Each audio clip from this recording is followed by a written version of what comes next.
नमस्कार, मैं रिया और आप देख रहे हैं डॉक्टर साहिब। आज हमारे साथ डॉक्टर निगार अब्बासी मौजूद है। डॉक्टर साहिबा पटना पारस में कार्यरत है।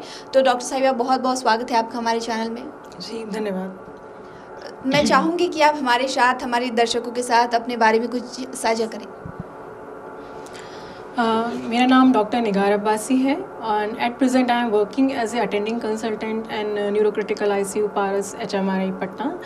MBBS करने के बाद मैंने एनेस्थीसियोलॉजी में डिप्लोमा किया है, देन DNB किया है और post DNB I have almost 4 to 5 year experience in ICU। तो पिछले वीडियो में हमने जिक्र किया था स्ट्रोक के बारे में, तो इसमें मैं चाहूँगी कि आप हमारे साथ बताएं हमारे दर्शकों को कि ये जो स्ट्रोक आते हैं उसके सिम्टम्स क्या क्या दिखाई देते हैं। देखिए, स्ट्रोक जो है वो ब्रेन के किसी एक हिस्से को डैमेज होने की वजह से होता है और चूँकि ब्रेन हमारी पूरी बॉडी का कंट्रोलर है, ब्रेन हमारे बॉडी के सारे फंक्शंस को कंट्रोल करता है, इसलिए उसके सिम्टम्स भी बहुत सारे होते हैं और एक सिम्टम दूसरे सिम्टम से बहुत अलग भी हो सकता है।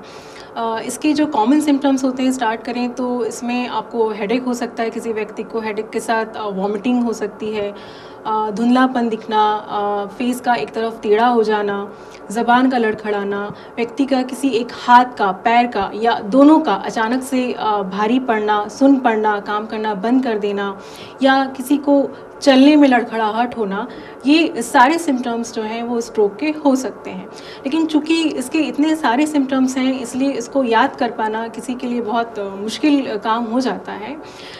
इसीलिए एक इंटरनेशनल स्ट्रोक सोसाइटी ने एक टर्म कॉइन किया है, जिसका उद्देश्य ये है कि लोगों को इसके मुख्य लक्षण पता चल जाएं कि स्ट्रोक कैसे होता है और वो उसको समय रहते उस चीज़ को समझ जाएं।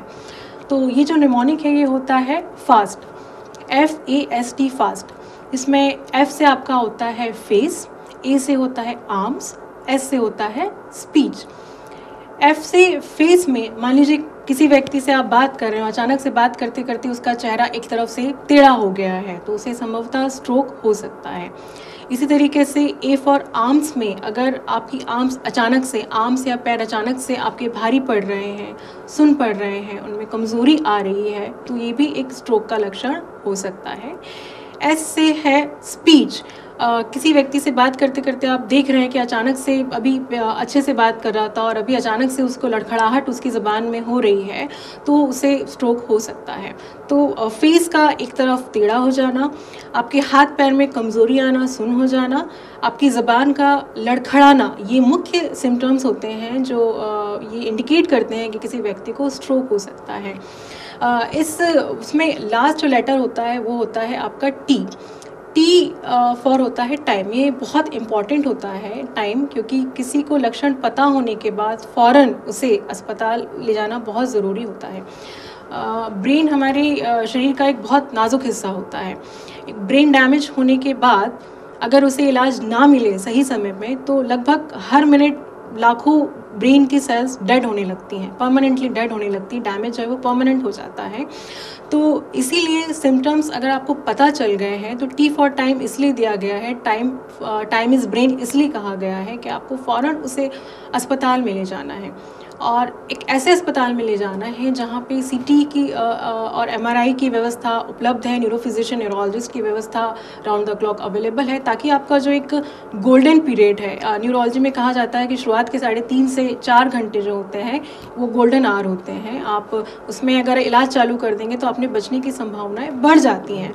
तो सिम्टम्स आने के फ़ौरन बाद आपको एक ऐसे अस्पताल में जाना है जहाँ CT की व्यवस्था है, MRI की व्यवस्था है, neurologist, neurophysician round the clock available हैं। तो वो गोल्डन आवर में आप जाएंगे तो आपका बहुत हद तक इलाज समय पे होने से आपका रिकवरी बहुत अच्छी हो सकती है। तो अगर हम लोग इसके, जैसे हम लोग सिम्टम्स की बात करें, तो सिम्टम्स में जितने आपने बताया, तो उस वक्त एक घर पे अगर किसी को ऐसा हो रहा है तो उस वक्त उसे तत्काल क्या करना चाहिए? जैसा कि मैंने आपको बताया कि इतने सारे सिम्टम्स हैं, लेकिन उसको शॉर्ट में लोगों को याद रहे उसके लिए एक फास्ट जो निमोनिक दिया है। अगर 2-3 लक्षण भी अगर किसी को पता है कि हेडेक के साथ वॉमिटिंग हो रही है, ये है, तो उसे फ़ौरन बिना टाइम वेस्ट किए उसे हॉस्पिटल जाना चाहिए। और बिना किसी घरेलू, देखिए होता क्या है कि जो इसके ब्रेन के जो सिम्टम्स हैं वो बिल्कुल बहुत नॉन स्पेसिफिक से सिम्टम्स हैं। अगर किसी को हेडेक होता है, वॉमिटिंग होती है, तो कहा जाता है कि हो सकता है इसकी नींद नहीं हुई है या ज़्यादा टेंशन ले रहा है, उस वजह से इसको हेडेक हो रहा है। अगर हाथ पैरों में कमज़ोरी किसी के आती है या सुन पड़ने लगते हैं तो लोग कहते हैं कि उसका ब्लड प्रेशर कम हो गया होगा, उसे वो घरेलू उपचार, पानी पिला देंगे, नमक का पानी या घरेलू उपचार करके ठीक करने की कोशिश करेंगे।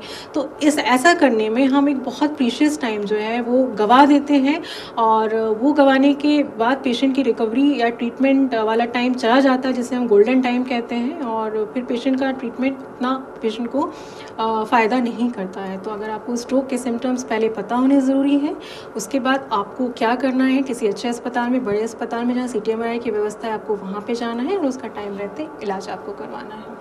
शुक्रिया डॉक्टर साहिबा, आपने जो हमारे साथ जानकारी साझा की है कि स्ट्रोक के सिम्टम्स क्या क्या दिखाई देते हैं किसी के शरीर पे, और उसे कब डॉक्टर के पास जाएं, तो इसके लिए बहुत बहुत शुक्रिया। जी धन्यवाद। तो आप डॉक्टर निगार अब्बासी को सुन रहे थे, जिन्होंने इतनी सारी जानकारी हमारे साथ साझा की। इस विषय में आपकी क्या राय है, हमें कमेंट कर ज़रूर बताएं। चैनल को सब्सक्राइब करें, फेसबुक पेज को लाइक करें। डॉक्टर साहिब से आपके और क्या सवाल हैं, हमें कमेंट कर या मेल के माध्यम से भेज सकते हैं। वीडियो देखने के लिए आपका शुक्रिया।